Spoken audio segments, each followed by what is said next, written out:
shocking. There's actually two things that I would not wish even upon my worst enemy. The first one is ridiculously slow internet speeds, and the second is heartbreak. Heartbreak is overwhelming. It releases all of that inner turmoil that we didn't really know we had. But it makes us become better versions of ourselves because we are never really as inspired to grow until we have the downsides of a breakup. So if you are struggling to get over your ex-girlfriend, well, struggle no more, because by the end of this video, I'm going to teach you some ways that you can self-soothe and comfort yourself so that you can start getting over your ex. Now, this is the best thing about this video. This isn't going to be just generic tips of stop listening to those songs and get rid of all the clothing that she left at your apartment. It's actually going to be psychologically backed stuff that a therapist would tell you. So people pay for this stuff, so stay tuned.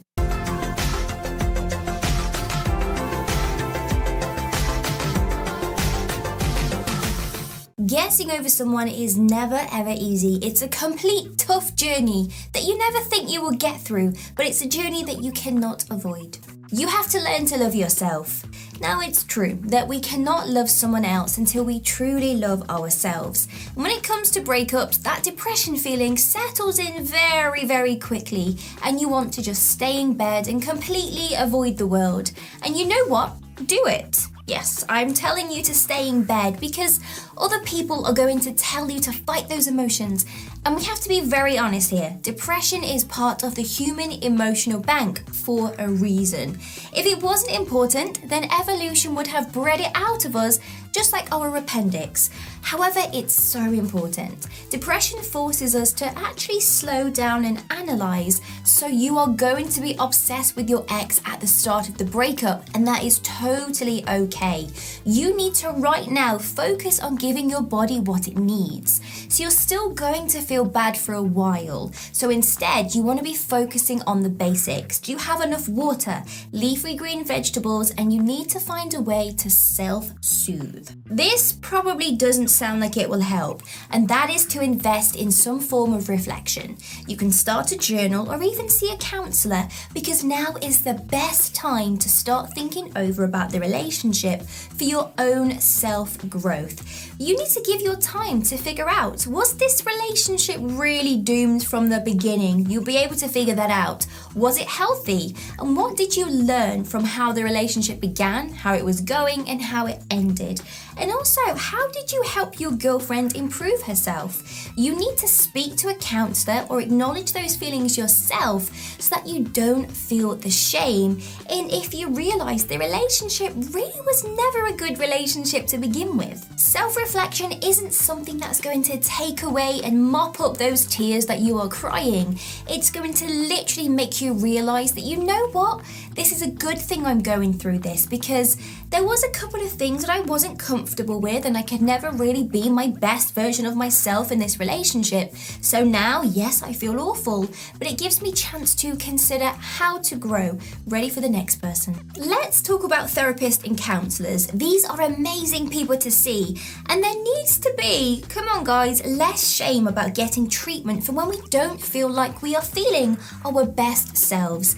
A lot of the times you are gonna want to speak to your friends and your family about your ex because, well, you go to these people to give you support, and we are seeking comfort right now because of the heartbreak. We want to talk it over. We want our feelings to be valid.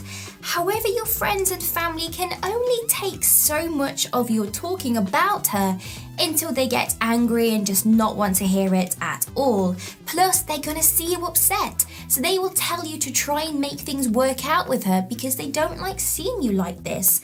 Or they could remind you of what you did wrong in the relationship. So our friends and family are not always amazing at offering support, and sometimes they can make situations a lot worse because some of us didn't get the amazing chance to grow up with emotionally available parents, and instead we just accepted scraps when it came to the support that we got from our parents. So right now, give yourself that time to speak with a therapist, someone that's going to listen. They're going to ask you about your thoughts about the relationship, and most importantly, not judge you.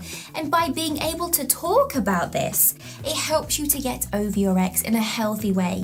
You owe it to yourself to work through the pain so you know how you can grow as a better person and be better for your next partner and yourself. Now, I'm not saying go out there and write a burn book, just acknowledge as a reminder why the breakup, had benefits, like I said before. You could come to the sudden realization that you guys speak completely different love languages, and you always felt a little bit of resentment towards her, that she never truly understood how you wanted to be loved, or she made you do things that you really didn't want to stop doing or wanted to start doing. So a positive thought would be that you can now become a better version of yourself, so you are much better suited for someone who you know is very much on your level. For a second, let's just talk about no contact. It was thrown around, a lot in 2020, and a lot of relationship coaches, air quotes, really did get the reason of it wrong. So no contact is a process of cutting off someone that you like completely to achieve one of two things. One, for you to work on yourself and get over that person, and two, to work on yourself and create space so that your ex misses you and wants to reconnect with you. And the thing that relationship coaches told you to do was to have no contact for strictly 30 days, even if they did contact you, to still keep going and wait until 30 days is up to contact them again. And in that moment, say your ex contacted you 18 days after you went your separate ways, if you ignore her, you're probably going to ruin chances forever. So don't do that.